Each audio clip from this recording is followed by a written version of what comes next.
pode? Aqui pode. Tá. Então, pessoal, boa tarde novamente.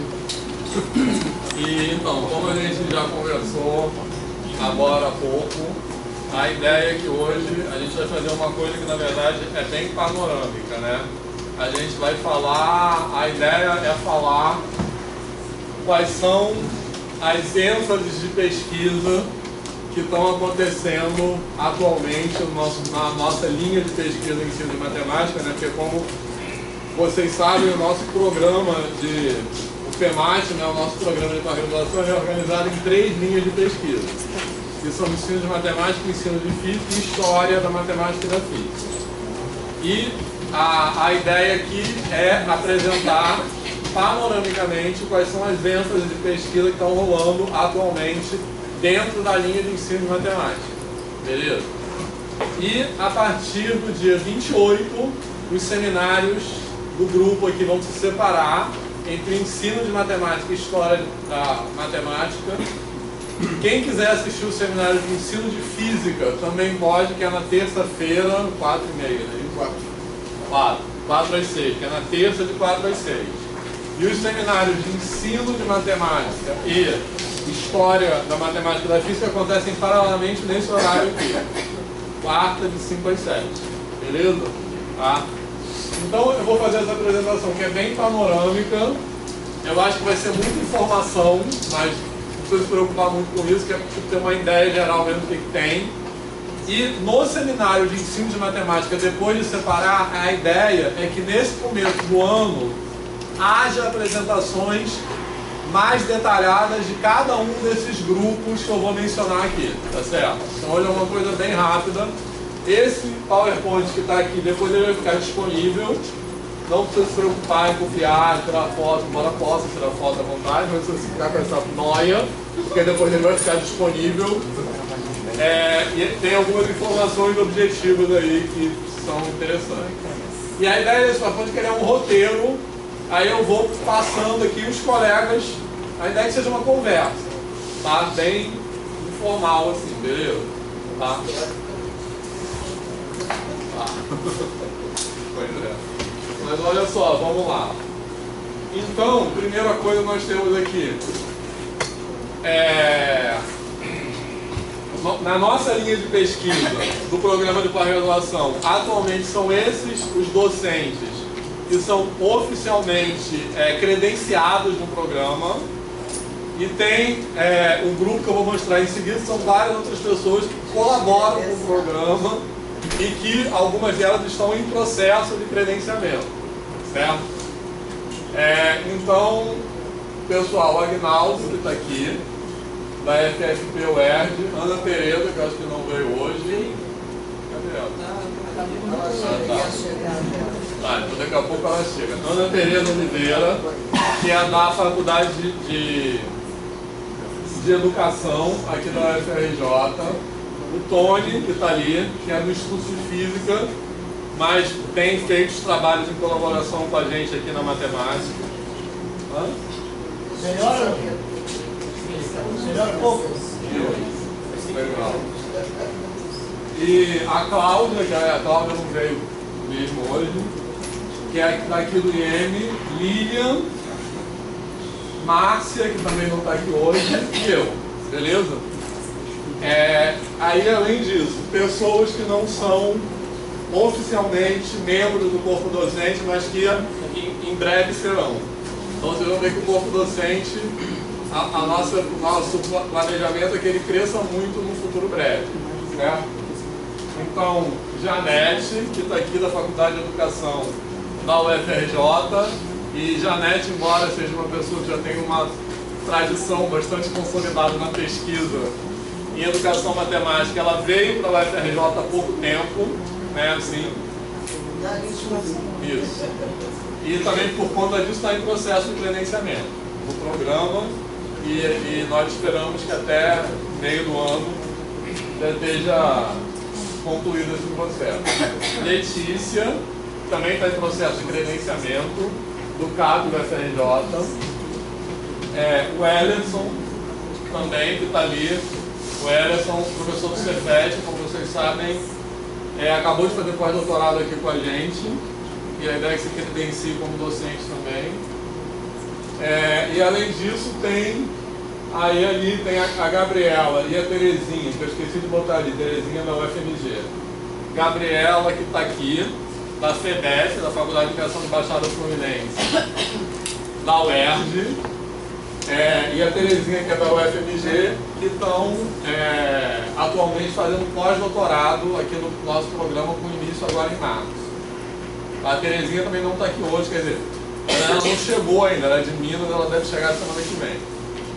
E aqui temos o grupo grande da Unirio, que é um grupo com o qual nós estamos consolidando uma parceria grande, e a gente tem um planejamento, né, para o futuro próximo, que o programa se torne bi-institucional, em parceria com a Unirio. É uma ideia assim, que nós temos. Então, o Fábio Simas, que está aqui, representando o grupo, que é atualmente o diretor da Escola de Matemática da Unirio, e as outras pessoas que não puderam estar aqui hoje, Alexandre e Luciane, que são da área de Estatística, e Tereza, que são da área de Estatística, Gladson e Michel, né? Que não puderam estar aqui hoje, mas depois eles vão apresentar seminários também. Então vamos lá. E as ênfases de pesquisa atualmente são essas aí. Tá? Eu vou falar agora de um pouco dos grupos que estão presentes em cada uma dessas ênfases. Seriam como se fossem assim, sublinhas de pesquisa, né? Então, formação de professores que ensinam matemática, né? E como eu falei também na nossa reunião agora há pouco, a gente coloca formação de professores que ensinam matemática, porque não se refere só àqueles, quando a gente fala professor de matemática, a gente entende pessoas que são licenciadas em matemática. Então isso abrange, por exemplo, as pessoas que dão aula nas séries iniciais, que também ensinam matemática, e outras pessoas, que podem ter outro tipo de formação que ensinam matemática. Eu vou falar detalhadamente de cada uma delas. Eu estou falando dessa aqui porque é a minha, eu já comecei a empolgar. Educação matemática no ensino superior, tecnologias digitais no ensino de matemática, educação de estatística, que, como eu falei agora há pouco, é uma linha que a gente não tem nada feito ainda, mas é uma linha em parceria com o grupo da Unirio, que a gente quer fomentar aqui, que a gente acha uma coisa fundamental nessa discussão, e é uma coisa que tem muito pouco no Brasil ainda, tem muito pouca pesquisa em educação estatística, embora haja pesquisas importantes, se você for relativamente ao que há de educação matemática, ainda tem muito pouco. Educação especial e inclusiva, e mais recentemente trabalhos que estão em andamento, mas também é uma linha que a gente quer fomentar bastante, que é relações étnico-raciais na educação de ciências e matemática. Tá?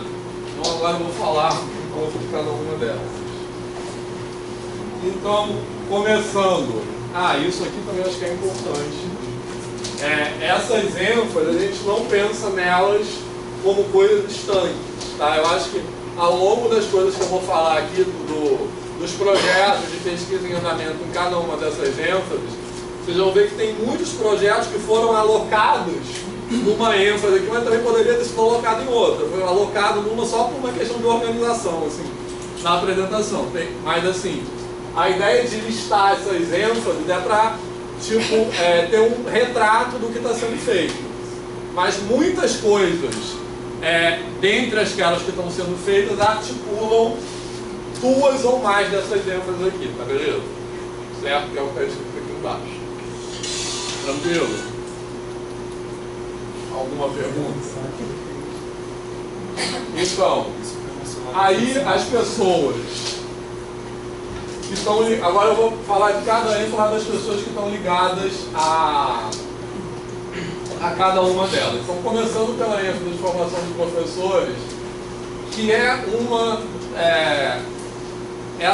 isso aí já foi uma linha de pesquisa, então quer dizer que é uma coisa que tem muita tradição na origem do programa de pós-graduação, e depois, felizmente, ele foi se diversificando mais, né? Mas então eu acho que é por isso que tem muita gente envolvida nisso. Eu, Ana Tereza, Letícia, o Emerson, Fábio, Gladson, Michel e Gabriela, né?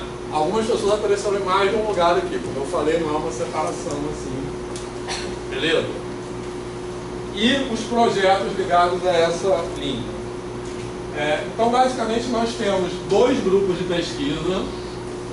Esse aí, Laboratório de Práticas... Faltou um S aqui. Laboratório de Práticas Matemáticas para o Ensino, certo? Que é o grupo de pesquisa que eu coordeno, que é um grupo que trabalha, obviamente, com formação de professores, mas que tem muita ênfase na questões de produção de saberes docentes a partir de grupos de colaboração entre professores, olhar para aqueles saberes que são produzidos a partir da prática profissional que acontece na sala de aula, etc. Ele tem muito a ver também, como a gente falou agora há pouco, com o reconhecimento do professor, da atividade de ser professor, como uma atividade profissional. E ser uma atividade profissional tem muito a ver com ter uma epistemologia própria. O que quer dizer ter uma epistemologia própria? Quer dizer que os saberes que estão envolvidos e mobilizados naquela atividade são próprios daquela atividade. Eles não são assim... Que a ideia, assim, bem em palavras bem claras, não pensar a licenciatura como subbacharelado. Certo? E dois projetos em andamento, que são projetos, quer dizer, que esse grupo ele tem muitos participantes que têm seus projetos individuais, mas tem dois projetos que eu acho que são mais ou menos agregadores. Um a gente chama de Práticas Docentes Compartilhadas, que é um projeto inventado pelo Fábio, que tem a ver com trazer professores da educação básica para participar da formação inicial de professores, ou seja, trazer professores que ensinam na educação básica para participar dos cursos de licenciatura, certo? Isso tem a ver, por exemplo, com o que o Antônio Nova fala muito, que é pensar a licenciatura dentro do seu próprio ambiente profissional e dar autoria ao professor que está na escola básica na formação de futuros professores. Tranquilo? Assim, em linhas bem gerais é isso. E um outro projeto, Expectativas, Percursos e Perspectivas de Professores de Formação Inicial, é um projeto que tem a ver com a Sheila, o trabalho de mestrado da Sheila, mas é um projeto que a gente também está fazendo em parceria com um grupo de estatística da Unirio e que tem a ver, que a gente combina métodos qualitativos e métodos quantitativos. Então a ideia é entender, assim, quando uma pessoa entra no curso de licenciatura, o que ela espera daquele curso e como ela é recebida pelo curso. Então tem um instrumento quantitativo, um questionário, que a gente vai aplicar agora aqui na UFRJ e na Unirio, que visa entender essa questão. Né? Por exemplo, por que tem tanta evasão? Né? E tem várias falas que são assim, tem evasão porque os alunos são fracos, porque os alunos não querem nada, que são levianas. Então a ideia é a gente subsidiar, entender melhor o que acontece nos cursos de licenciatura com uma pesquisa com rigor científico. Tranquilo? A ideia é essa. Beleza? Quem quer falar mais alguma coisa? Letícia. E aqui está os horários das reuniões. No final tem um quadro que tem o horário das reuniões de todos os grupos. Beleza? Nossas são... Isso. Então, como eu falei, na linha de formação de professores, a gente tem dois grandes grupos de pesquisa. Esse eu coordeno, outro Ana Tereza que coordena, que é o GPMAT, Grupo de Estudos, Pesquisa e Formação de Professores que Ensinam Matemática, que se reúne às segundas-feiras lá na Faculdade de Educação, que é na UFRA, né? Na Faculdade de Educação da UFRJ. Ana, fala aí um pouco. Agora a ideia é que cada um fale. Porcentagem. Sim, ele é o fato de não ser professores de matemática, sim, professores que ensinam matemática, traduz uma concepção que é de que todos que se voltam para a prática em matemática possam se reunir, compartilhar experiências e saberes, independente deles trabalharem, por exemplo, com crianças dos anos iniciais, ou do 6º ao 9º, ou do ensino médio, ou com a formação de professores. Isso tem sido uma experiência bastante interessante no grupo, quando a gente precisa dar suporte uns aos outros, no sentido de buscar entender como é que as coisas acontecem e vão se complexificando em relação à formação em matemática ao longo da escola básica. Então, eu tirei professores de matemática e botei que ensinam matemática com esse objetivo. Então, a gente tem lá pedagogos, professores de escola básica, em geral, alunos de curso de pedagogia que se interessam, inclusive, por fazer monografias dentro de matemática, porque tem um interesse especial, alunos de pós-graduação em geral. E o que acontece? Esses professores de anos iniciais, ou na sua formação ou na sua prática, pelo menos no Rio de Janeiro, eles têm muito poucas oportunidades de aprofundamento de estudo. O que acontece? Por exemplo, vamos pensar aqui no PEMAT. Eles não seguram a onda desse processo seletivo, eles não são matemáticos. Eles não têm formação em análise, por exemplo, e nem precisam ter para exercer as atividades deles no nível que eles, nível que eu digo etapa, tá? Não que elas sejam, imagina, da maior relevância. Eu digo assim, na etapa em que eles atuam, eles não precisam dessa formação especializada. E eles têm muita dificuldade. Por exemplo, um professor desses, ele não tem como fazer um mestrado onde o foco seja a matemática dos anos iniciais. Então, esse espaço de formação, que o grupo de pesquisa também esse espaço de formação e de pesquisa é o que ainda eles podem desfrutar no sentido de se aprofundar conceitualmente e em termos didático-pedagógicos acerca desse conteúdo que é o trabalho deles. Então nós, juntos, né, nos valemos muito dessas interferências e dessas experiências. E a gente faz questão, eu faço questão de poder nos abrigar nesse grupo. Então ele deixou de ser, inicialmente era grupo de estudos e pesquisas em formação de professores de matemática, e eu troquei para professores que ensinam matemática exatamente para abrir essa porta para esse docente em prática ou em formação. Então tem alunos de curso de pedagogia, a gente já teve mais de um, agora temos também, tem professores da escola básica que atuam nessa etapa de primeira a quarta série, e a gente tem condição de fazer uma discussão que é bastante interessante, leituras e coisas que de alguma forma são bastante importantes para a gente melhorar a prática docente e a formação da gente. É um grupo aberto para todos que queiram. Eu peço já de antemão desculpas pela falta de condições da Faculdade de Educação. Se alguém quiser nos visitar, vai tomar um susto. Vai tomar um susto. Janete já conhece, a coisa é bem complicada, né? A coisa mais normal da Faculdade de Educação é a gente estar numa sala dessa, começa a chover, a gente quase tem que abrir o guarda-chuva aqui dentro da sala para a gente não se molhar. A situação é essa, sem tirar nem pôr uma linha. Então nós temos uma sala mínima, né? A gente não tem condição de ampliar esse grupo também para além do espaço que a gente tem. Já pedi socorro uma vez ao Fábio e frequentei uma sala da Unirio, porque como ela era perto da Faculdade de Educação, porque a Unirio é a nossa parceira fisicamente mais próxima, os componentes não precisavam gastar mais passagem para a gente se organizar e conseguir se encontrar. Então a gente já esteve lá durante uma época. Então todos serão muito bem-vindos se quiserem participar. É só falar com eles.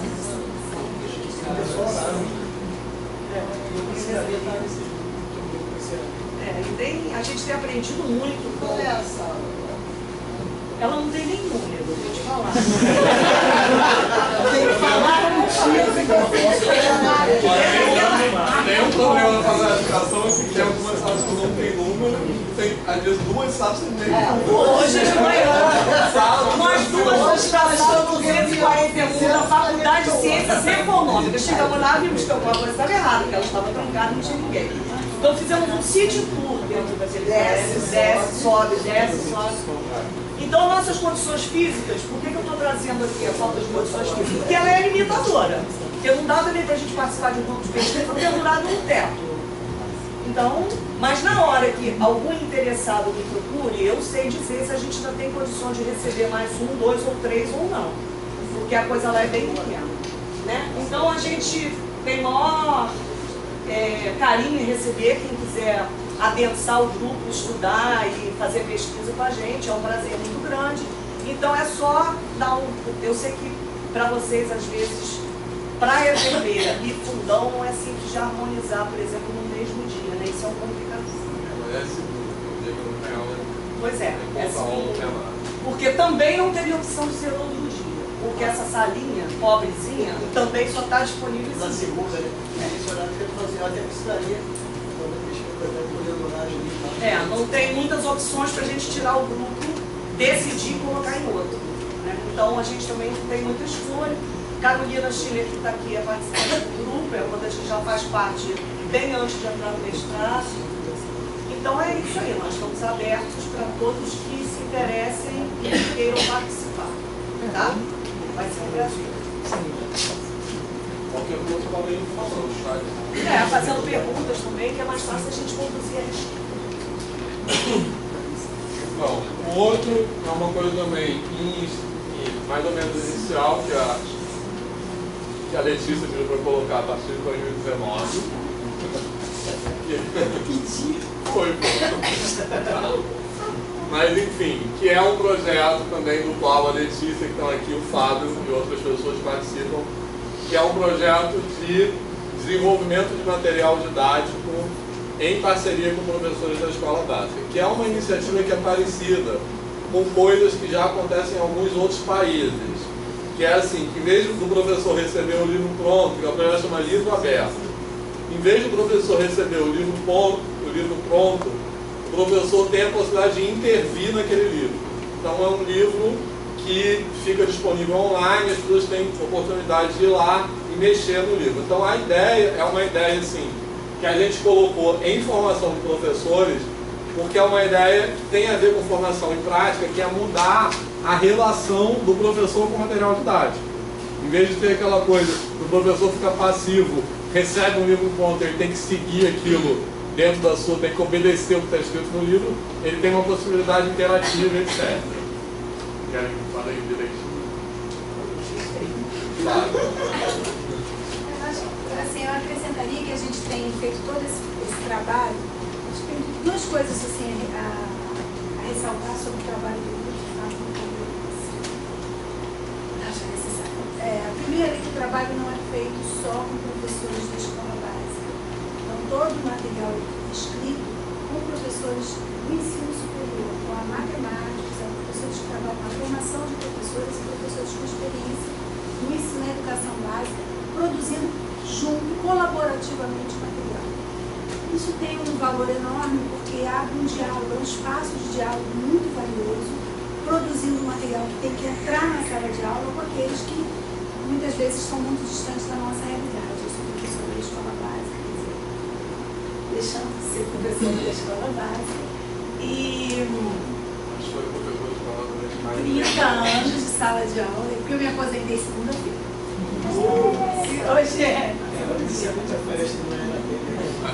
Mas foram 30 anos de sala de aula trabalhando na educação básica. Então eu acho que esse é um valor enorme nesse caminho de pesquisa, que é investigar e contribuir para estreitar essa relação entre a universidade, o ensino superior e a escola.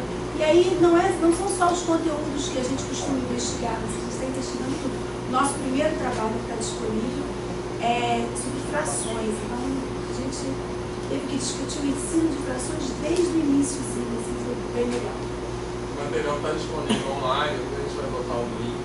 Tem o site, um livro aberto não é muito difícil de achar. Tinha uma segunda coisa que eu E a gente acha que esse trabalho abre espaço para várias possibilidades. era isso.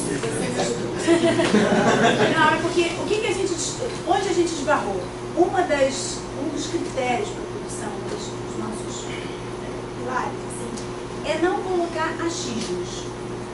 Tudo que a gente está colocando lá, a gente está investigando. Então a gente, sei lá, vai trabalhar com ensino de estatística. A gente vai identificar quais são os distratores do ensino de estatística à luz da pesquisa. Então a gente percebeu que tem um campo interessante aí na produção de material didático, que é discutir o que está sendo ensinado a partir da pesquisa. E isso a gente tem investigado muito e eu acho que é um campo bem interessante.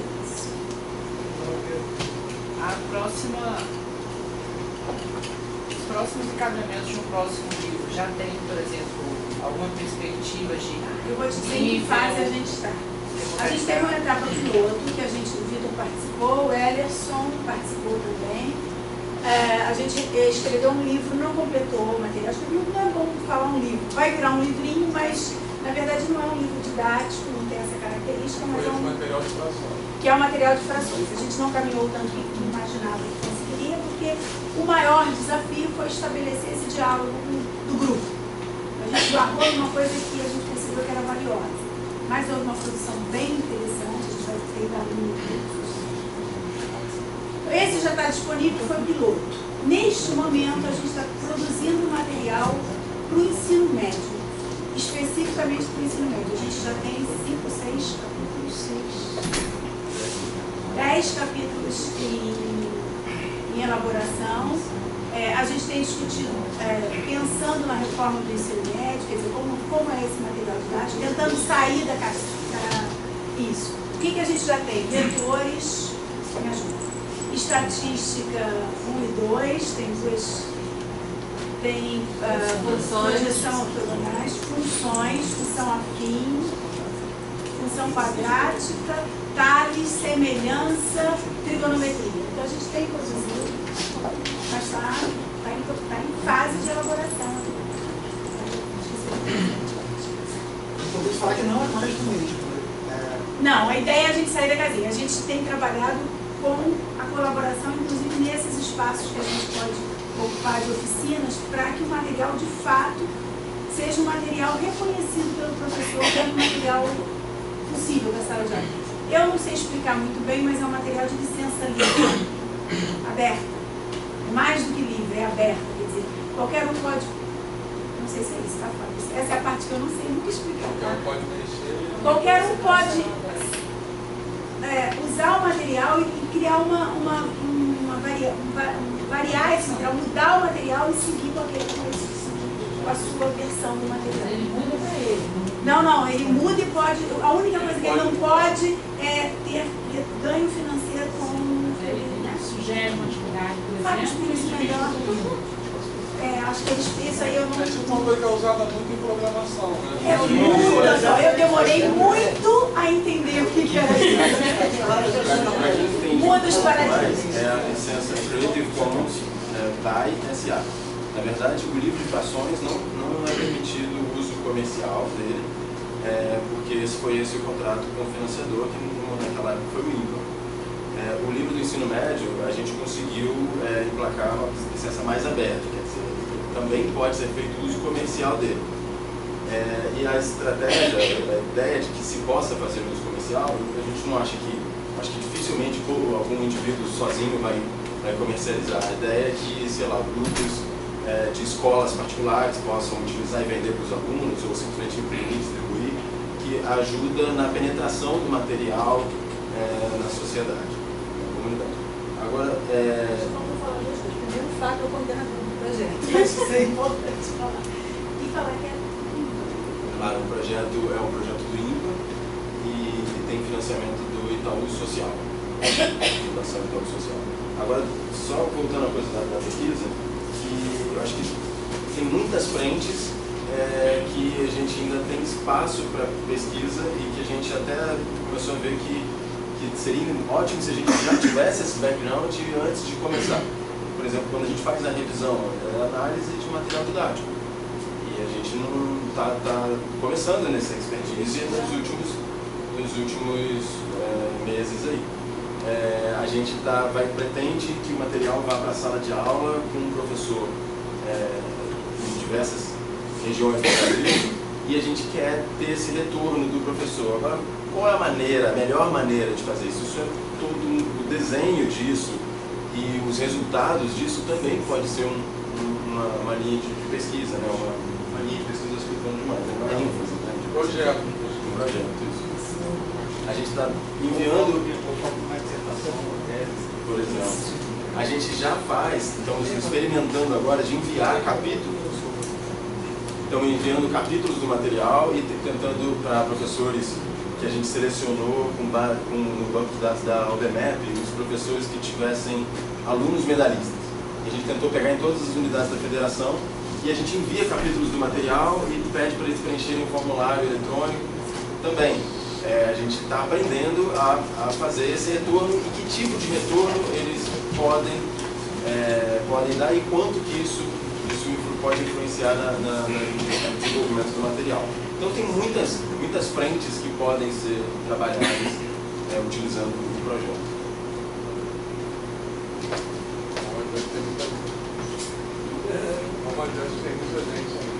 Acho basicamente tem duas coisas, né? Uma é o desenvolvimento material, que vocês estão muito focados nisso há muito tempo, e a outra que pode ser frente de investigação, dissertação de mestrado, doutorado, em relação à apresentação e uso desse material. Eu acho que em relação à produção do material. Eu acho que a gente hoje, neste momento, a gente está muito mais na metodologia de produção. Mas investigações de Produção e avaliação. Eu acho que é legal, eu mesmo que insisti que eu acho que esse projeto faria sentido ficar alocado dentro de formação de professores. Por quê? Porque isso sinaliza o professor tendo uma autoridade sobre o material.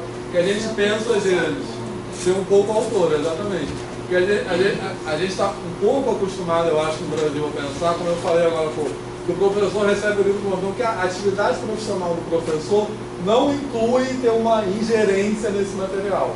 Então, por isso que eu acho que a gente, toda a produção de como o professor usa, como o professor altera, tem a ver com isso. São muitas coisas. Só para demarcar, quem tem dois desenvolvimento desse material pode ser objeto de uma pesquisa aqui de mestrado ou uma pesquisa de doutorado.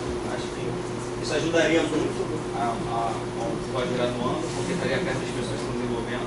E ajudaria quem está desenvolvendo também. Essa sua ideia, essa sua apresentação é importante, porque até quem, como o Vitor falou, que as ênfases nas linhas não são constantes, todo o desenvolvimento do material é apoiado na tecnologia. Só isso já é um ponto de investigação. Tem plataformas colaborativas, tem uma questão. Vamos. Então agora vamos passar para a matemática, outra ênfase de pesquisa, matemática do ensino superior. E as professoras que participam disso, a Márcia, que não pôde estar aqui hoje, a Lívia, que está ali, e a Terezinha, que está fazendo pós-doutorado atualmente, orientada pela Márcia, que é a professora da UFMG. Eu acho que eu já falei, mas tudo isso que a gente está falando aqui, muito panoramicamente, a ideia é que nas próximas sessões do seminário haja sessões dedicadas a cada uma dessas coisas. Então a gente vai ter a oportunidade de saber mais detalhadamente. Então,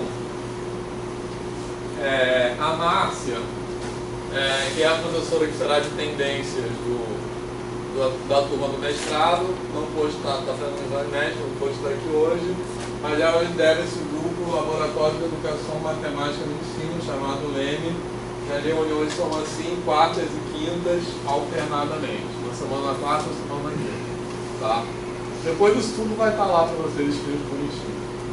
Então a ideia é desenvolvimento conceitual, emocional dos alunos, desenvolvimento permanente. Então essa ideia de desenvolvimento emocional acho que é uma coisa bem importante, né? Que a gente pensa muitas vezes, existe uma coisa que é assim, mito, que ensinar matemática eu vou explicar claramente para o aluno e o aluno vai entender. E o envolvimento emocional do aluno naquela discussão tem um papel que é pelo menos tão importante, né?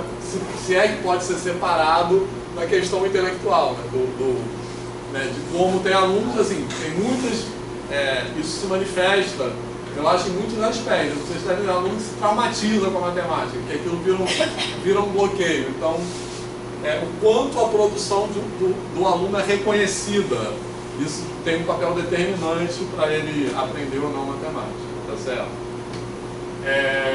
Então, ritos, práticas, tecnologias e artefatos que circulam a sala de aula e iniciativas do Departamento de Matemática no país em resposta às políticas de democratização, tá certo? Já houve, o Sandro também não está aí não, mas já houve duas teses de mestrado aqui, uma delas é do Sandro, que atualmente é nosso aluno de doutorado, sobre como é o ensino de cálculo da UFRJ, assim. Então, que tem a ver com a questão da democratização, porque tem a ver com entender que o aluno, muitas vezes, entra na universidade por uma política de inclusão e como esse aluno é recebido na universidade. Quais são as práticas que acontecem no ensino de cálculo, no cálculo da engenharia, no caso. Tá certo? Como eu falei, depois ela vai poder contar melhor para vocês. Alguma dúvida, alguma coisa? E a Lilian, por favor.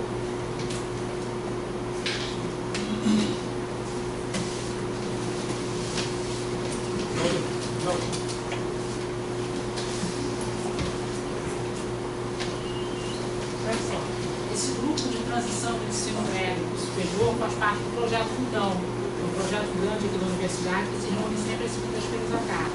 Desse grupo também faz parte a professora Cláudia, que daqui a pouco vai aparecer aqui no grupo dela de educação matemática para alunos de ciência visual e surdos. Mas no projeto Fundão, no momento, o meu grupo é esse, transição do ensino médio e superior. O que a gente estuda? As dificuldades dos alunos quando chegam, principalmente para estudar cálculo e geometria analítica, tem coisas que o professor no ensino superior de aula de cálculo acha que todo mundo sabe. Por exemplo, vetor é um conceito que não se ensina mais na matemática do ensino médio. Ele aprende o que ele sabe de vetor na física do ensino médio.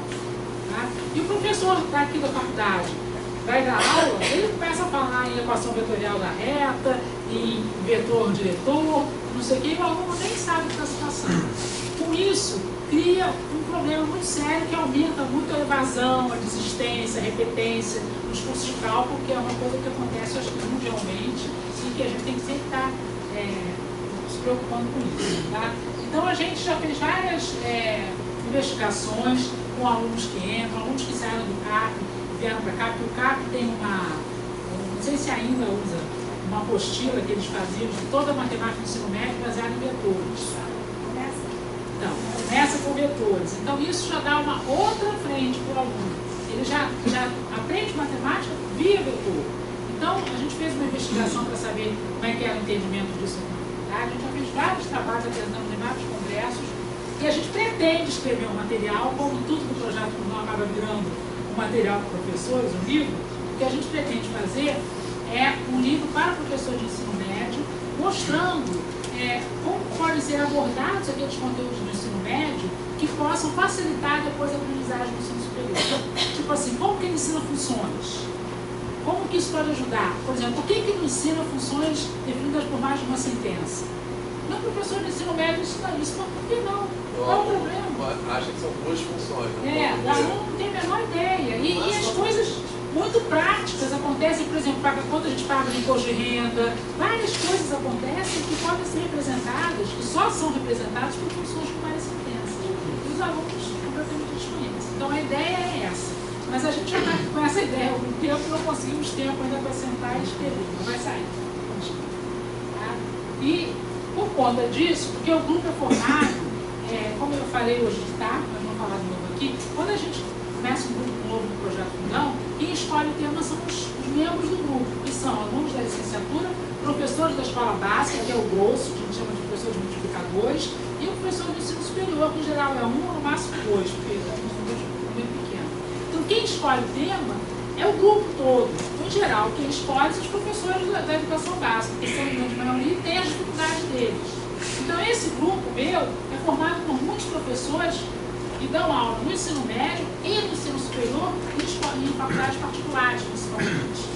Hoje em dia tem a Geônica da UERJ, que não era até antes, que é daqui do mesmo, mas quando a gente começou o grupo, não é, tinha professores de faculdades particulares, que tem mais dificuldade, a gente daqui no ensino superior, de uma faculdade boa, os alunos que vêm são melhores, já tem dificuldade, mas eles que vão para fazer licenciatura numa faculdade particular. A dificuldade é muito maior. Então, eles me pediram, criaram esse tema, sugerindo para a gente começar. Tá? Então, por conta disso, a gente também estuda tópicos lá no ensino médio, tipo assim, ensino de funções, ensino de vetores, geometria espacial, que a gente acha que é muito importante também na hora de fazer os problemas de cálculo, saber representar. Então, a gente trabalha com isso também. E, antes disso, a gente trabalhou muito com matemática financeira. Então, foi o tema anterior que eles acharam que precisavam aprender para poder dar aula de tal currículo do ensino médio, matemática financeira. Em geral, todas as universidades contêm matemática financeira na grade. A nossa, por exemplo, não tem, né? Vai continuar sem ter. Então, é uma dificuldade grande. Então, a gente estudou matemática financeira, fizemos o livro, foi lançado em 2010, um projeto, está lá para professores do ensino médio. Então, a gente estuda outros tópicos, como geometria, como eu falei, avaliação da aprendizagem. Outro tópico que tem muito a ver também é a argumentação em provas do ensino. Eu já orientei alguns trabalhos aqui nesse sentido, vou orientar outros. Então, tudo isso faz parte do grupo, tá? O grupo se chama Transição do Ensino Médio Superior. As reuniões são nas tardes de segunda-feira, dentro de reuniões de projeto fundão, tá? Porque as reuniões são separadas. Só uma observação que, assim, que a Lívia está disponível para orientar nesses temas, e quem quiser ser orientado por ela não puder ir nessa não tem problema, né? Às vezes que a pessoa acha que não pode segunda-feira. Esse grupo é para quem é do projeto fundão. Então, se puder, o Rafael é do projeto fundão e é temático. Então, não pode fazer os Ou dois. pode ser, Não pode. em todos os grupos do seu aplica pode frequentar o grupo sem ser orientado pela gente. Aberto. Então, passando agora para a próxima ênfase. Tecnologia digital de ensino de matemática. Então, eu que a partir daqui vão começar a aparecer muitas intervenções, tá? Então, o Agnaldo, Janete, Gladson, Michel não estão aqui, mas vamos lá. Boa noite, então todo mundo aí já tarde. A ideia é de pensar a tecnologia como algo que perpassa É a tecnologia dele. que perpassa essas outras linhas de pesquisa, né? Então, eu trabalho sobre algumas perspectivas. A primeira é a ideia da formação de professores com e para o uso da tecnologia. Quando eu digo como, eu digo que a tecnologia seja parte dos processos formativos na licenciatura em matemática, mas pode ser, por exemplo, na engenharia, pode ser em outros cursos. Mas o que eu digo é sendo utilizado no ensino superior pelos professores e pelos alunos, e que os licenciados em matemática sejam formados para trabalhar com tecnologia em sala de aula. Por que eu bato muito nessa questão do como e para? Eu penso que não só eu, muitos autores pensam que é muito importante que você vivencie isso como aluno no ensino superior, para que você se sinta seguro para reproduzir mais adiante e criar em cima disso, né? E a gente, eu não sei, aqui tem uma disciplina, mas que nem é com foco especificamente na FRJ. Eu sou da UERJ, como o Vitor falou, na UERJ a gente tem uma também, mas que tem 2 horinhas só por semana, não dá para fazer muita coisa. E eu coloquei tanto no ensino presencial como na educação à distância. Os processos formativos são diferentes. Tem alguém que fez CEDERJ aqui? Hoje? Não, você não vai. Aqui, tem alunos do programa que são egressos de cidade. Eu sei que mas hoje acho que não tem ninguém. Tem a Dani e o Jardel. Tem vários outros que trabalham, são tutores que trabalham lá. Então, assim, os processos formativos da educação à distância são, claro que o fim é o mesmo, né? Mas todo o processo é muito diferente. Desde a concepção de material didático, de como ele é produzido, que é diferente do ensino presencial, das tecnologias que são utilizadas no curso à distância. Tem um mito de que quem é formado à distância está mais apto para usar tecnologia do que quem é formado no ensino presencial. Super mito, a gente percebe que isso não é verdade, pelo menos em relação ao CEDERJ aqui no Rio,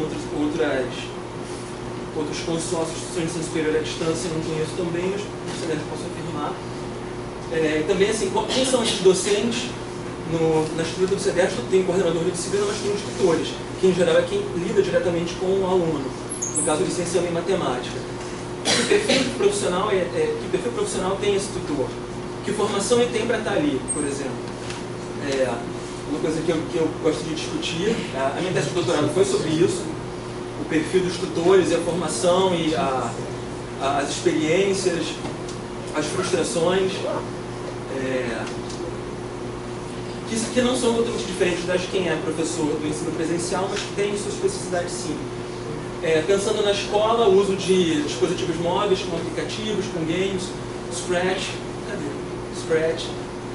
programação em sala de aula, isso está muito na moda hoje em dia, não só hoje em dia, mas está mais popularizado. Recentemente eu fiz um pós-doutorado na Rural sobre tecnologias para ensino de cálculo e análise. A ideia era conversar com professores em formação inicial e continuada, então a gente tinha basicamente continuada, professores que já estão na rede, tanto da rede privada como municipal, estadual, e vários professores de Cefet, IF, XX, né, dançando XX é um estado. E a gente vai discutir assim, como é que foi a formação deles dessas disciplinas, como é que eles veem a articulação delas com a prática deles em sala de aula. Então, assim, a primeira pergunta a gente discute, tem alguns textos que vão dizer análise para quê, tem pelo menos mais dois que vão dizer análise na licenciatura para quê. A gente discute esses textos, mas antes dos textos eu queria ouvi-los.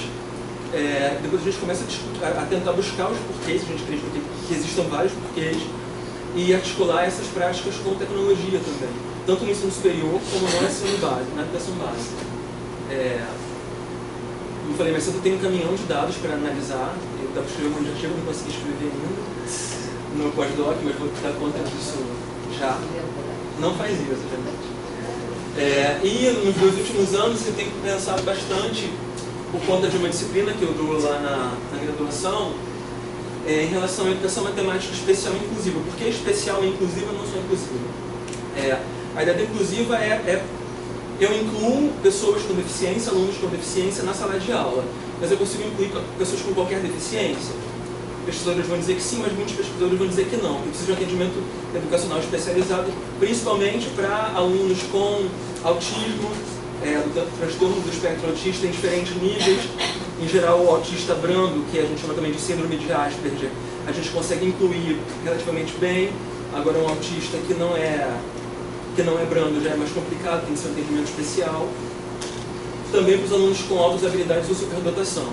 Então, são dois temas que eu tenho estudado mais nos últimos 2 anos, mais do que o ensino de matemática para surdos e deficientes visuais, por exemplo. Posso aproveitar para fazer uma propaganda rápida? O IBC, que é o Instituto Benjamin Constant, oferece uma série de cursos para professores ou licenciados interessados em ensinar. Tem uma oficina que é de dia inteiro, um dia só, de matemática, mas tem vários cursos para que a gente conheça melhor a deficiência visual nos seus diferentes níveis e a cegueira total. E tem vários professores de matemática lá que tem uma formação pela prática muito específica que vale a pena a gente conhecer e se apropriar. A gente nunca sabe com que aluno a gente vai se deparar na sala de aula amanhã, né? Então a gente tem que estar minimamente preparado. 2 anos atrás eu fiquei imerso lá o ano inteiro, fiz quase todos os cursos. Seria legal depois você sistematizar essa informação. Sim, posso passar para o Vitor faz um scan. Tem um cronograma de cursos para o ano inteiro. É legal. O INES, infelizmente, não tem isso, mas tem muita palestra, ciclo de palestras. E tem uma galera de matemática boa lá, que se articula com a gente aqui também. Mas com a gente, muito mais popular do que comigo, vale a pena a gente estimulá-los a pensar em cursos também, para a gente mesmo. O grupo da Cláudia tem muita relação com interseção. Tem no INES também. O que eu digo é que no IBC há uma prática de formação continuada. E o INES inicial. tem o Fábio Bernardo, que é nosso doutorado. Não, o INES é do IBC, o Fábio é do IBC. Você não tem contato com a não, no IBC, eu digo que o IBC é fácil acesso. O INES também é fácil acesso, só que não tem essa prática de cursos. Então, eventualmente, tem dias com palestras, mas não tem assim um curso de como ensinar, por exemplo, numeramento nos anos iniciais. Não tem esse curso. Seria ótimo que tivesse, para a gente viver na experiência deles, né? Então, a ideia é pensar no ensino, na educação matemática especial e inclusiva também no sentido mais amplo, né? Não só de pessoas com deficiência, mas incluir questões de gênero e outras que são tão importantes, que são muito emergentes hoje em dia, pensando nos processos de ensino-aprendizagem para esse público, e aí para cada especificidade são processos distintos que a gente precisa olhar com calma, estudar bastante, e pensando também na ideia da tecnologia assistiva. Vou deixar para a Janete falar, que ela entende disso muito mais do que eu. É isso. Bom, dado o avançado da idade, a gente começa a ter interesse em uma série de coisas. Mas há muito tempo eu trabalho com uma ideia da linguagem, a argumentação, a tecnologia nisso. Então, o trabalho com a linguagem, ele começa a se misturar um pouco a teoria da cognição qualificada, que ano passado eu dei uma palestra, o Vitor deve ter ainda o PowerPoint, porque infelizmente eu não vou poder estar aqui nenhuma quarta-feira no seminário, porque eu estou dando aula lá na pedagogia, lá na UFCA, na Praia Vermelha. Mas o dia que der a gente vem. Semestre que vem. Semestre que vem eu só vou dar aula de Mas você jornal. não tem dia também, cidade. E aí, não, semestre que vem não mexo. Eu vou dar aula de manhã, tá ótimo. Tecnologias como meio de expressão. Isso era um trabalho que Lívia deve lembrar bem, era a Cília Arroios, o Richard Moss, sempre trabalharam com essa ideia de você poder se expressar, né? E a gente tem uma brincadeira que a gente fala, se eu vou pintar uma parede, eu pego o pincel e a tinta, não como meio de expressão, mas como técnica. Mas se eu vou fazer um quadro, o pincel e a tinta ganharam novas cores e novas conotações. Então é dentro dessa ideia como meio de expressão. O estudo da matemática do movimento e corporeidade, aí que eu falei que eu gosto de trocar com o professor da física, meu grande companheiro foi o Ellerson, e já teve outros antes dele, que a gente trabalhou com sensores e calculadoras gráficas. E eu acho que está por aqui, né? Porque é tudo para você, deve estar na tua casa, está bom também. E aí a gente pode usar, brincar para entender um pouco o que significa isso. A tese dele tem bastante disso aqui. E a teoria da cognição corporificada, ela entra aqui o tempo inteiro com a ideia de que eu não separo o corpo e a mente. Essa, um pouco até de tarde, estava aquela coisa do joguinho, etc. Aqui a gente vê a importância que é, e aí é diferente do que Piaget falava, é só de 0 a 2 anos, que é o concreto, não sei o quê. Não, cada vez que você se depara com um novo, você é aquela criança que o Piaget falou de 0 a 2 anos. Você tem que aprender, você tem que olhar e você tem que manusear, chupar, botar na cabeça para entender o que acontece. E na parte da tecnologia, a gente também estava fazendo parte do grupo da Lumurile e eu tive um aluno que trabalhou criando um tablet que na verdade era uma table, não era um tablet, e que ele então, a pessoa cega, ele tinha todo um trabalho áptico, foram 5 ou 6 mil parafusos e preguinhos de 0,2 milímetros, que esse aluno é todo o mérito dele, que chama-se Benedito, está na página da Anhanguera, deve ter a dissertação dele de mestrado, ele lixou os 5 mil pregos, ele pregou os 5 mil pregos, e tem todo um trabalho áptico mesmo, não é só o fato de bater na mão, mas ele bate com coisas diferentes, e isso até veio, viu, não, um papo, porque a Paula, aqui no IBC, eles têm todo um trabalho com alto-relevo. Só que o alto-relevo ele já está pronto. E aí o cérebro, de um modo geral, ele faz o trabalho assim. Ele lê assim, simetricamente. Então aquilo pronto era uma coisa. E quando a função era criada, ele sentia e tinha barulho. Ao mesmo tempo, isso é acoplado por uma USB num computador, então trabalha evidente com o cérebro, etc. Um outro trabalho com surdos, e aí não entrou tecnologia, quer dizer, a tecnologia foi fita métrica, foi régua, etc. Só para trazer uma ideia, esse artigo deve estar saindo agora, que é os alunos, o milímetro para eles, são 2 L's, tá certo? E aí, se não fosse ter pago uma intérprete para traduzir aquela aula, porque eles falam todos ao mesmo tempo, só que como você não escuta, e eu não sou nenhuma expert em Libras, metade se perde. Então a gente pagou uma intérprete e de repente a gente descobriu, para alguns isso significava medida metro, para outro era metro, então era metros, e para outro era metro, então era metro ao quadrado. Olha quanta coisa que a gente aprendeu E que aí isso levou depois, na formação de professor, perguntar rapidinho para os professores assim, o que faz com a mão, o que você acha que é maior, o decímetro ou o centímetro? Faz decímetro na mão direita e centímetro na mão esquerda. Invariavelmente o centímetro apareceu maior do que o decímetro. Então, isso aqui é um pouco do que a gente faz e mais alguma coisa. Então, como hoje de tarde alguém falou, tem algumas coisas que tem gente que não vai estar olhando para aquela área, essa minha área aqui é bem aberta. Bom, a gente daqui a pouco vai chegar já no trabalho da Cláudia, a gente tem quem é, Rodrigo, que trabalhou com intérprete aqui.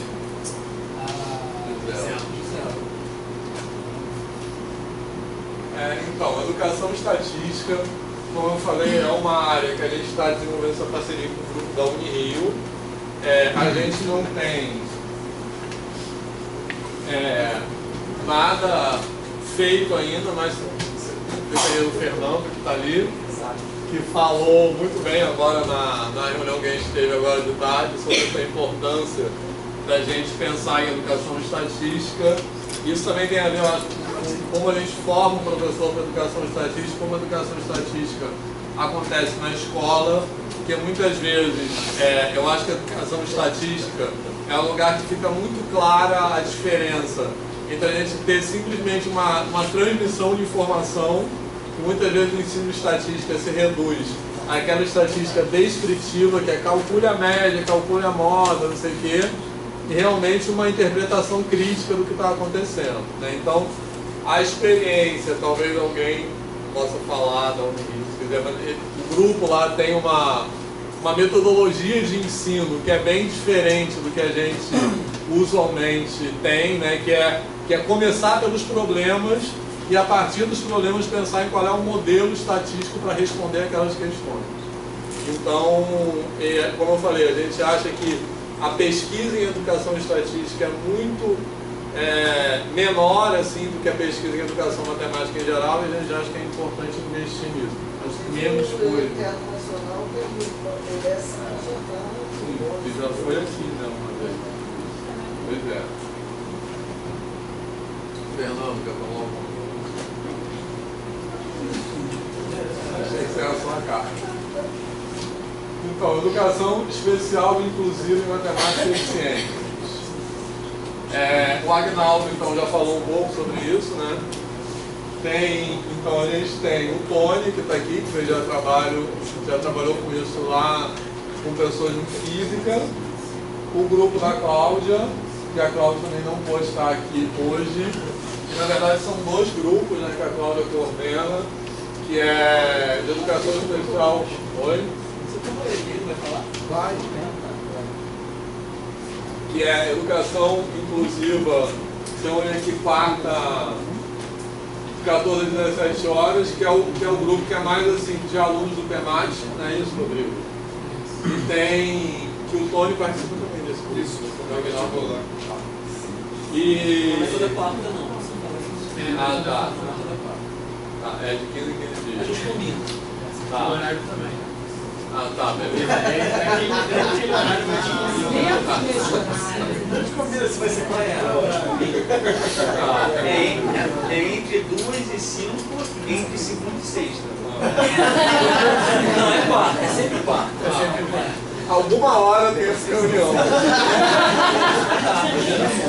Marca para 3 e 1 hora vai. E além desse grupo, ela coordena um grupo também do Projeto Fundão, que é segunda-feira, que é mais específico, educação matemática para pessoas com deficiência visual ou surdo. Tá? Que aí é um grupo do Projeto Fundão, como a Lívia falou, que é um grupo que é mais articulado com a extensão, mas é uma ideia também de relacionar a extensão com pesquisa. Né? E, Tony, quer falar um pouco da sua... Posso falar um pouquinho do meu trabalho, do grupo? Seu trabalho. Falar do dedo do grupo. Boa noite. Bom, eu falo um pouquinho da experiência que a gente tem na física com o ensino de deficiências visuais há muitos anos. Eu orientei, no passado foi uma dissertação de mestrado em desenvolvimento de material didático, né? Ensino de ótica, né? para cego, como ensinar lei de reflexão. Então a gente desenvolveu vários materiais didáticos nesse sentido. No momento estou começando a orientar a Gala, no PEMAT, também ensino para cego. É uma tese de doutorado, mas aí com um enfoque diferente. A gente, nesse caso, na tese dela, a gente quer ver como que o aluno, no caso de física, como um aluno cego, qual é a atitude dele numa aula de física, né? Qual é a atitude também do professor ao receber esse aluno e do outro lado do confidente ao receber esse aluno. Né? São três grupos envolvidos e eles têm atitudes diferentes e a gente quer estudar essa atitude e, em paralelo, desenvolver materiais didáticos para o ensino de deficientes visuais. Ela está agora em tipo confeccionando, fazendo um material didático, uma sequência didática para um termômetro que foi o pessoal da física. Nós temos colaboradores da física que trabalham bastante nessa partilha, então foi desenvolvido lá na física um termômetro, um áudio termômetro que fala, né? Você não precisa ler na escala, ele fala. E a gente está desenvolvendo uma sequência didática para esse projeto. Você vai falar de novo. Isso.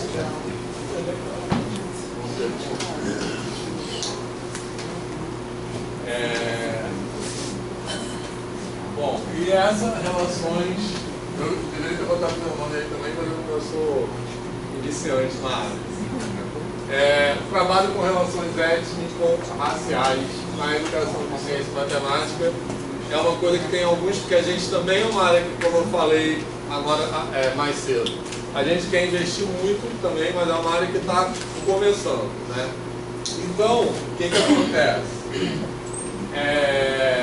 Eu vou pedir já para o Tony falar de novo, mas o Tony está orientando uma tese de doutorado, cujo título é esse que eu escrevi aqui, Identidades Racializadas e Índices Negros em Exatas. A Gabriela, que está aqui, vou falar um pouco também, tem já um trabalho de algum tempo em Eixo Matemática e Educação Indígena, de formação de professores indígenas. E isso articula também com a ideia de formação de professores com grupos subalternizados, e grupos subalternizados inclui grupos que são historicamente colocados à margem, vamos dizer, da sociedade, e com uma perspectiva decolonial, que é uma palavra que está sendo usada bem recentemente, que a gente está começando a estudar isso. Então, tem uma ideia assim, que a visão que a gente tem... Acho que a Gabriela vai explicar melhor do que eu. Mas assim, então a ideia, tem uma ideia que é assim, eu acho que tem uma ideia de que ciências exatas é uma coisa que é vista, que é uma coisa que é para homem e para homem branco. Então a gente vê muito menos negros e muito menos mulheres em ciências exatas. E isso é um desafio para o professor. Como é que o professor olha para a diversidade da sua turma? E eu acho que isso é muito importante. Se a gente está num programa que está na área de educação, a gente não pode fingir que isso não acontece. A gente tem que olhar para esse problema, que é um problema muito cultural do Brasil, e trazer para esse problema para nossas práticas de pesquisa, certo? Então isso tem a ver com como esses grupos subalternizados se colocam na sala de aula e como eles são incentivados ou desincentivados para seguir, para olhados por aquela sala de aula, e como é a formação do professor para olhar para essa questão, tá? Isso eu acho que tem, eu não sei se quem já viu aqui, tem o Neil deGrasse Tyson. Quem sabe quem é? Neil deGrasse Tyson? Quem sabe? Não? Sim. É aquele que é um meme, que é uma mãozinha assim. Mas ele... Exatamente. Ele é um astrofísico americano, negro, que é muito importante e tal, que ele fez, como o Fábio falou, ele fez o remake de Cosmos, que é um clássico, na década de 80, que era com o Carl Sagan na época, e ele foi o apresentador na nova edição. E ele fala, ele é um astrofísico super top nos Estados Unidos, e ele fala muito essa questão de como ele foi, por ser negro, como ele foi desincentivado ao longo da sua história escolar a seguir. As pessoas, isso não é para você, eu quero ser astrônomo, isso não é para você. Então, isso é uma coisa que acontece mundialmente, mas acho que no Brasil é muito forte. E eu acho que é uma atitude importante do nosso programa olhar para essa questão e não fingir que isso não acontece, né? Essa perspectiva decolonial tem a ver com a gente incorporar nas nossas práticas culturais uma herança que vem da colonização mesmo. Então é uma herança na qual as principais referências são referências da cultura branca e eurocêntrica, né? Então a gente pensar em como a gente incorpora referências de matriz africana ou de matriz indígena na educação matemática e na educação em geral. Beleza? Então, Tony, fala um pouco, depois Gabriel. Vamos lá de novo. É quase. Bom, esse é um tema que, para quem se interessar, dentro da universidade, é um tema árido. Isso é matemática e física. É um tema muito comum, né, em humanos. Você fecha, por exemplo, todo um programa de relações raciais. Você tem a faculdade de educação, você tem professores que se especializam. Você tem história, você tem filosofia, matemática, física, não. E é mais do que isso. Se você conversar com muitos professores, eles terão dificuldade de reconhecer que existe um problema racial. Eles não entendem e não enxergam que isso é um problema. Então, é um tema difícil de tratar em exato. Eu tenho um aluno que está trabalhando em São Rodrigo, e ele, semana passada, ele teve no Contêiner, que é um congresso organizado pela Associação Brasileira de Pesquisadores Negros, que foi em Belo Horizonte, e ele foi lá, era quase um extraterrestre, que era alguém de exatas no meio do científico de humanas. Ele despertou muito interesse, não reconheceu a importância, mas também ao mesmo tempo achou o pau, porque ninguém de exatas se interessa por isso. Então, no caso do Rodrigo, ele está fazendo, ele está trabalhando, ele é professor de Estado, ele trabalha na escola Manassés, na Serrinha. É uma escola grande, tem cerca de 1.000 alunos. 90% dos alunos negros. E que a gente está fazendo lá justamente isso. Por que o negro não se interessa por exato? Quando você vê, você participa de alunos de física, você vai ver muitos alunos negros. Mas você vai aqui na física, na engenharia, você quase não vê. Então a gente está trabalhando nisso. Existe a questão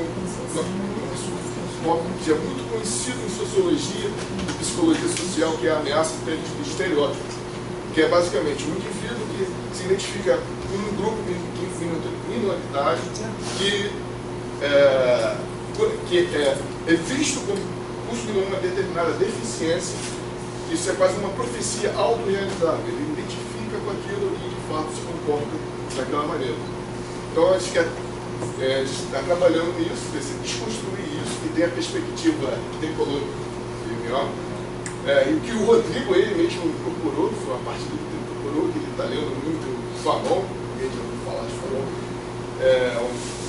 e trabalha muito essa questão, e eu... Fanon. Ele trabalha muito nisso, tem livros famosos, que é Ela Negra, Máscara Branca, por exemplo, que é a questão do negro que veste a máscara branca para poder ser aceito dentro dos livros. E a gente está trabalhando basicamente uma definição dos recursos. Se você ver por que a gente se interessou por física e por matemática, geralmente está associado de uma forma direta e indireta com 3 recursos básicos. São os recursos materiais. Você estudou uma boa escola, teve acesso ao laboratório de física, bons professores, ar-condicionado. Você terá maior empatia, um acesso a se interessar por essa área. Recursos materiais são recursos ideacionais. O Vitor falou do Carl Sagan, aqueles livros, aquele série Cosmos e os livros, serve como motivação para as pessoas. Eu mesmo me lembro que, quando eu estava no livro médio, tinha no Globo, tinha uma série de mostra de filme científico. Eu ia lá de graça, ia lá e via aqueles filmes de matemática, de biologia e tudo. E isso é um recurso ideacional. Você vê alguém na televisão, vários artistas negros, por exemplo, falam que viram que poderiam ser artista negro ao ver outro artista negro. A televisão tem um recurso ideacional. Esse é o segundo recurso. E por último, recurso relacional. Se você, curiosamente, lá no Instituto, eu não sei aqui na matemática, mas vários professores de física são filhos, irmãos, sobrinhos, netos de professores de física. Então, e muitos, eu não tive, mas eu tive no nível médio professores de física que eu gostava. Então criou um recurso relacional. Então, a relação com alguém daquela área, seja um professor ou um parente, o ideacional e material faz com que a gente se interesse por determinado assunto e está trabalhando nisso. João, você conhece a Giovana Xavier da Faculdade de Educação? Eu digo nome, eu já vi acho que valeria a pena, apesar de que ela tem uma questão que é bastante presa à mulher. Sim. Mas eu acho que vale a pena. A mulher é negra, mas sim. Eu acho que vale a pena. Eu já tentei contato. Eu vou tentar. Mas ela, no Facebook, mas ela não me aceitou. Mas ela vai aceitar.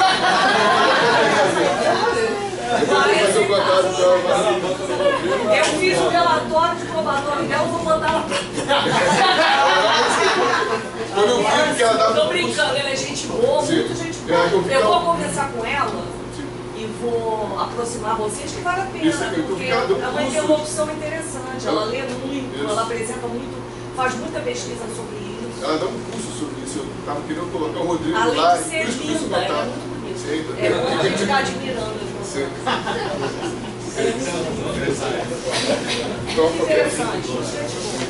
Para quem se interessar, agora não tem um grupo de pesquisa ainda em reuniões regulares disso, tem a qualificação do Rodrigo, vai ser dia 16, sexta-feira da semana que vem, às 9 horas. Quem está na banca, eu estou na banca, a Rosana, beleza? A Rosana que está na banca do Rodrigo, a Rosana Regis. Legal. É outra pessoa que é uma também. pessoa que faz educação, que trabalha com ações afirmativas. Também toca de alguma forma, eu acho que pode ter contato com. É ótimo. É Rosana, é vice-diretora. Falta alguém assinar?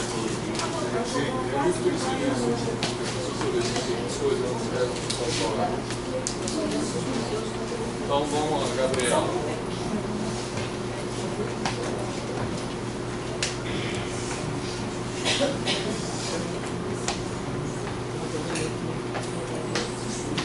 Boa noite. Primeiro eu queria falar um pouquinho assim, como é que a gente chegou a essa ideia de pensar no meu projeto, que eu até adiantei para vocês lá, que é a gente pensar em como a presença, como acompanhar projetos voltados para adultos organizados pode impactar a formação dos professores de matemática. Como é que isso começou? Eu trabalho há 15 anos com educação indígena, formando professores indígenas. Na verdade, comecei formando agentes de saúde indígenas e depois emendei formando professores indígenas, tanto no Rio de Janeiro quanto nos outros estados do Sul e Sudeste. E aí comecei a envolver meus alunos de graduação nas minhas idas à aldeia, para estar com os alunos, estar com os professores indígenas, estar com os alunos indígenas, ajudar na confecção de materiais didáticos. E aí, quando chegou no final do ano passado, uma coisa que me chamou muita atenção, uma apresentação que a gente está na UERJ, que é o UERJ Sem Muros, o meu estudante de graduação, que me acompanhou há muito tempo, mesmo na Vida do Brasil, Marcos de Ambrósio, ele finalizou a apresentação dele falando assim, e aí então eu precisei ir tão longe para entender de alguma coisa que eu não vou usar só lá longe. Princípios que a gente viveu na educação indígena, que eu não só posso, como devo empregar na minha atuação como professor em qualquer escola. Então, eu comecei a perceber que, assim, ali naquela formação deles, não estava só a questão deles se prepararem para uma educação multicultural, diferenciada, bilíngue, que é o que tem que ser a educação indígena no país, como garante lá a Constituição de 1988. O que eu entendi é que aquela vivência estava muito mais abrangente do que simplesmente a questão da educação indígena. Então, eu agora estou aqui com o Vitor procurando investigar os impactos dessas vivências na formação dos professores. Agora, falando um pouquinho da questão da perspectiva decolonial, né, que o Vitor já antecipou alguma coisa, a gente tem se baseado muito na Catherine Walsh. E quem trabalha muito com isso aqui no Rio é o pessoal da PUC, da Faculdade de Educação da PUC. Também a Vera Candor vem trabalhando bastante com isso. E a questão é que a gente pensa muito, quando a gente vê esse tema colonial, a gente pensa na colonização, né? E a Catherine, ela vai muito além da questão da colonização. Ela fala em colonialidade. Porque quando a gente fala em colonização, a gente pensa muito no aspecto financeiro, de força de trabalho, né, desse tipo de subalternização. A gente não pensa muito nos aspectos simbólicos, nos aspectos assim, e nos aspectos pessoais, emocionais, afetivos, outros aspectos que vão muito além do dinheiro. Então, por exemplo, ela coloca, a gente está colocando aqui, que a escola, ela acaba muitas vezes abafando, né, o conhecimento, ofuscando, desprestigiando o conhecimento de determinadas classes. Esse é um aspecto que ela destaca no processo de colonialidade. Você destitui o saber do outro. E aí, essa questão de você destitui o modo de fazer. Então, é evidente que a gente vai à escola e que existe um programa a ser cumprido na escola, tem um currículo, uma base, mas nesse processo, ele não precisa ser imposto, ele precisa ser negociado. Eu me lembro quando eu fui, né, você precisa trazer o indivíduo, argumentar com ele, convencê-lo, caso ele não se interesse por aquilo. Você precisa, por exemplo, localizar dentro dos saberes dele o que ele já conhece daquilo. Muitas vezes expressa ou usa de outra forma. Então, por exemplo, eu lembro muito do meu trabalho com os índios, a minha primeira experiência com os índios foi na formação de agentes de saúde, e aí eles precisavam trabalhar com dosagens de remédio. E eles se recusavam a aprender sistemas de medidas. Eles achavam que sistemas de medidas eram irrelevantes, porque eles não precisavam trabalhar num nível, assim, muitas vezes, tão pequeno, de manipular coisas tão pequenas. E aí, então, você precisa destacar a questão de que eles vão trabalhar com a dosagem de remédio, e aí eles, então, avaliavam se aquela dosagem, se aquele remédio dava conta de necessidades da cultura deles. E aí, a partir da argumentação, a gente, então, produz o assunto no currículo. Então, assim, quando a gente vai trabalhar na perspectiva decolonial, é justamente romper com todos esses processos que vão muito além da questão financeira, que é você valorizar o conhecimento do outro, que é você argumentar com o outro, caso ele não se interesse por algum aspecto da escola que faz parte e que de alguma forma ele vai ter que aprender, vai precisar aprender. Quer dizer, vai muito além do que a gente estudou na nossa história tradicional. E aí a perspectiva decolonial segue nessa linha, de romper com essa ideia da colonização e da colonialidade. Então, só para finalizar, eu também, como o meu aluno me explicou mesmo, que é assim, a gente está ali na educação indígena, estudando princípios que vão se aplicar a outras realidades escolares, a outros grupos. Eu também não estou aqui como representante da educação indígena, não. Embora quem estiver interessado, eu vou orientar com prazer, da mesma forma, se quiserem visitar das aldeias, eu posso também disponibilizar o calendário que eu estou assistindo amanhã para o pessoal da UF, quando a gente vai estar indo para as aldeias esse ano. Vai ser muito bem-vindo, mesmo que não queira trabalhar no tempo.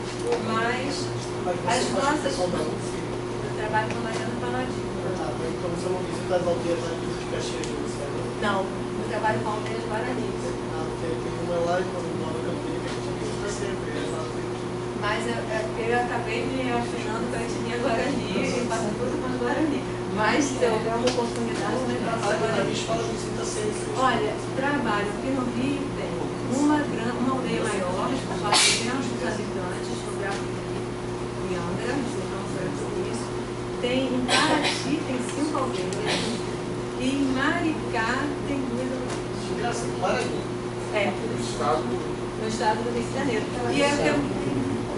Sim, e aí o que é interessante é que se você for descendo, e eu fiz essa viagem, que é assim, você descer do Rio de Janeiro até a Pontiano Sul, você tem todo o litoral brasileiro repleto de aldeias brasileiras. A gente fez essa viagem entrando todas as aldeias com os nossos amigos daqui. A grande São Paulo foi um deles. Sim. A região metropolitana. Não, mas ela fala de Guarani, porque eu sou do Mato Grosso do Sul. Então, assim, é muito comum.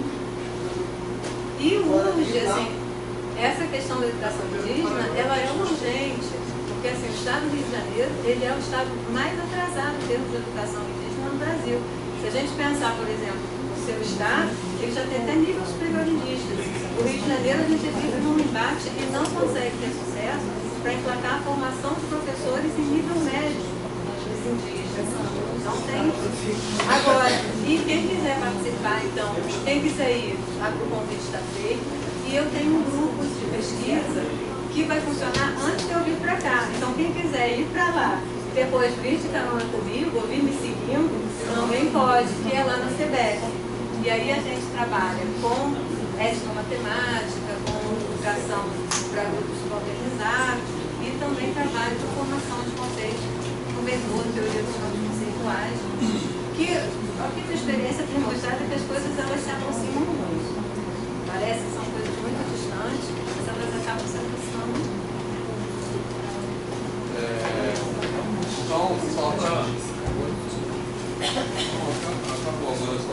Só quero ilustrar uma coisa, né, ainda sobre isso que o Tony falou da profecia autorrealizada, que é uma coisa que há muito tempo atrás, quando eu estava fazendo doutorado na Inglaterra, isso, portanto, foi em 2002.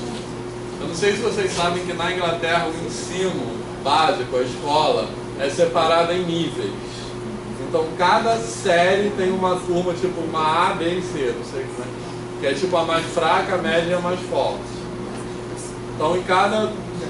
Isso é desde a educação do primeiro ano lá, do ensino como se fosse primário, né, do ensino fundamental 1. E isso foi criado lá, não sei quando, mas foi uma proposta até do governo de esquerda na época, cuja ideia era assim, era dar uma atenção maior para o aluno mais fraco, que ele precisaria de uma atenção especial e tal. E ele fica achado de fraco, né? Exatamente. Isso teve, eu acho que é bem essa questão da profecia autorrealizada, porque isso teve efeito ao contrário. O aluno, porque eles são alocados na turma A, B e C, lá em criancinha, assim, tipo na educação infantil. E o que mostram as estatísticas é que o cara que entra na educação infantil, nessa turma mais fraca, ele está praticamente fadado a não entrar na universidade. Porque ele vai ficar... Que a ideia era que depois ele progredisse, não acontece isso. Então é bem isso. Só dão para esses alunos os testes mais fracos. Isso. E quando eu ia falar, quando eu estava lá fazendo doutorado, eu assisti uma palestra, eu não trabalhava com nada disso na época, mas eu assisti uma palestra que me marcou muito, assim, que foi de um pesquisador que entrevistou os professores que faziam essa classificação. Então ele perguntou para os professores, e essa coisa com criança de tipo 5 anos. Então ele perguntou, como você sabe que a criança está em qual nível? E o que saiu nas falas é assim, raça, sotaque, porque na Inglaterra tem uma coisa muito sotaque que tem a ver com classe social. O sotaque que é da classe, da rainha, não sei o quê. E umas falas que eram assim, porque esse aí você vê que é de boa família. ou vê que tem boa aparência. O que quer dizer essa boa aparência? Entendeu? É um cara que é louro, branco, de olho azul. Então eu acho que essa profecia autorrealizada é bem isso. Né? Eu acho interessante assim, que tem um aspecto político. Né? Então a gente vai ver, por exemplo, no caso dos índios, voltando aí para os índios, quando a gente pega o documento oficial que orienta o que deve ser os parâmetros na escola indígena, o PCN para a escola regular ele envolve 4 blocos para o ensino de matemática. Para a escola indígena envolve 3. Ele exclui toda a parte da informação, como se índio não precisasse tratar a informação. Então, quer dizer, eles são escolhidos para não aprender aquilo. E quando, além da questão de serem avaliados como menos capazes de aprender aquele conceito, tem uma questão política aí, porque todas as informações do massacre que eles sofreram ao longo desses anos, elas estão sob a forma de gráficos, tabelas, dados estatísticos, e eles não vão ter acesso a isso. Para conhecer a própria história, para conhecer e estabelecer mas uma pode baixar lá no site do MEC, o RCNEI, que é o Referencial Curricular para a Educação Indígena, ele sugere 3 blocos, que a informação não é nem mencionada. Não tem uma questão aí de destituir o conhecimento, tem uma questão de achar que o outro é incapaz, mas também tem uma questão política. Intencional. Mas então, só para terminar, depois, como eu falei, vocês vão receber, esses slides vão ficar disponíveis no Moodle. Aqui são um resumo dos grupos de pesquisa que atualmente têm reuniões regulares, tá? Então, todos esses grupos aí foram mencionados ao longo da apresentação. Esse aqui da qual tem que consertar, que a gente tem que chegar alguma hora. Não, na verdade, ele tinha 21 dias. E em todos esses grupos aí, a menos não ter essa limitação física do espaço, mas todos os grupos, eles são abertos. Então, todos são muito bem-vindos mesmo. Por exemplo, no meu grupo, a Thaís, por exemplo, que não é me orientando, é frequenta o grupo. Então, mesmo que você tenha interesse só para ir lá, assim, não vai estudar aquilo, todos os grupos aqui são abertos, tá certo? Em particular, no caso do meu grupo, o Labrame, que é esse aqui, o Labrame, quinta-feira, de 5h30 e 7h30, na semana que vem, dia 15, a gente está programando uma apresentação do grupo voltada para os alunos novos, tá certo? Então, quem tiver interesse nesse tema aqui, eu vou pedir que vá nesse dia. Tá tranquilo? Quinta-feira que vem, dia 15. Beleza? Tá? Eu vou te dar só o endereço do meu, que vai ser de 1 às 3 na própria quinta. 3 horas de acaba. Chega aqui sempre bem fácil. Tranquilo, eu curto. Pode ir quinta que vem, não imagino. Isso. Quinta que vem no nosso a gente está programando uma sessão voltada para os alunos novos mesmo. Tá certo? Então todos, como o Ellison falou, não vá nunca mais, é legal conhecer. Entendeu? Qual é o local? Oi? Aqui nessa sala mesmo. Não, aí são locais variados. Aí depois eu completo aqui e volto lá. O meu, por acaso, é nessa sala mesmo que isso aqui, 19. Aí é com o Mário, não. Eu não sei, não consigo. Então, beleza, o que mais? E aí, muita informação? Eu queria só lembrar que, como a gente está começando o ano letivo, que eu acho que a gente deve contar com a ajuda de todos que já integram algum desses grupos para divulgar na licenciatura e a gente também, porque eu acho bem interessante quando o aluno, ainda na graduação, já tem a oportunidade de integrar um grupo de pesquisa. Eu acho que às vezes, alguns entendem assim, não, quando eu for para o mestrado é o momento para integrar, mas eu acho que os ganhos são bastante grandes até para a elaboração do futuro projeto. Então, eu sempre falo, quando eu começo o primeiro dia de aula da minha disciplina, eu falo sobre os grupos de pesquisa, já falo sobre o projeto Fusão, já porque se eles quiserem já se integrarem, é uma coisa super positiva. Eu acho um ganho muito grande. Então, quem puder divulgar também e Tem sempre alguém que a gente conhece que está entrando para mais um negócio de dedicação dos especialistas. Exatamente. Mesmo que acabou de entrar, eu acho que é interessante fazer lá. Claro que eu falar. Pessoal, olha só, 3 minutos só, viu? 3 minutos? Que isso, você sabe que se você der um tempo, se não me der tempo nenhum, eu vou falar até muito. Falar que é 3 minutos é 3 minutos. Pessoal, você viu, internet, pessoal, como é que é comigo?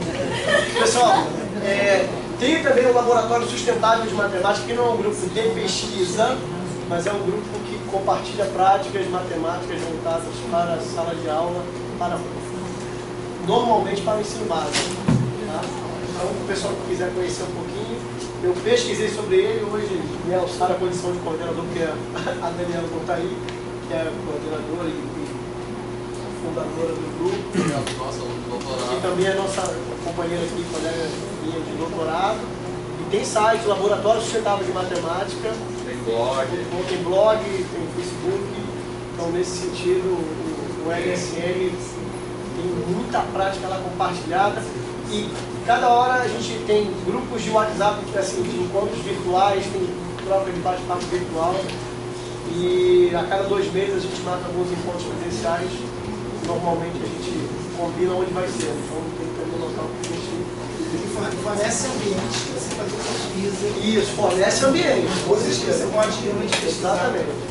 Mas o foco desse é, na verdade, a troca de compartilhamento das práticas, mas serve também como ambiente de pesquisa. O LSM é um grupo que não é do PEMAS, mas é nosso parceiro aqui. Exatamente. É um grupo que surgiu na escola básica por iniciativa de professores da escola básica e que trabalha em redes colaborativas, rede pela internet mesmo, com várias. E em breve a Dani também, que é, como o Flávio falou, é a nossa colega do doutorado, vai poder falar, mas quer falar? Não. Então, Só assim, importante, ela chega numa escola que tem um projeto diferenciado, tinha um laboratório, um espaço físico, para falar melhor, que inicialmente era projetado para professores de ciências, de física, sei lá. Ninguém quer fazer nada no laboratório. E ela levanta e fala, você sabe matemática? Pega um monte de produto reciclável, vamos trazer o que seria lixo e faz uma coisa... porque eles chamam o Laboratório Sustentável de Matemática, tem essa questão, né? Você trabalhar com materiais reciclados. Na verdade, reciclável é porque o pessoal no início ela usava esse nome, né? Depois foi refinando, né? Reutilizável, reaproveitável, é muito mais do que o reciclável. Reciclável que vocês aprendem. Mas assim não, os materiais, reutilizáveis, reaproveitáveis, tem até reciclável também, mas hoje a sustentabilidade desses materiais. Mas e aí, foi muita informação? Deu para ter uma noção. Queria falar. Então agora a gente nas próximas sessões vai começar a detalhar mais cada coisa dessa, tá legal? E eu queria falar também para os alunos de doutorado que estão aqui presentes o seguinte, que essa apresentação é mais direcionada para os alunos de mestrado porque eles entram sem um projeto. Mas o projeto com o qual os alunos de doutorado entram não tem um papel de ser um termo de compromisso, que é aquilo que vocês têm que fazer e ponto. Então, também, obviamente, com a concordância do orientador, não mudar de ideia para um aluno qualquer, mas com a concordância do orientador, a gente está aberto a... Quer dizer, os projetos sempre se transformam, né, ao longo da prática de pesquisa. Você vai disponibilizar isso para o pessoal? Sim. Então, mais alguma questão? Então, valeu. Então, até amanhã. Show!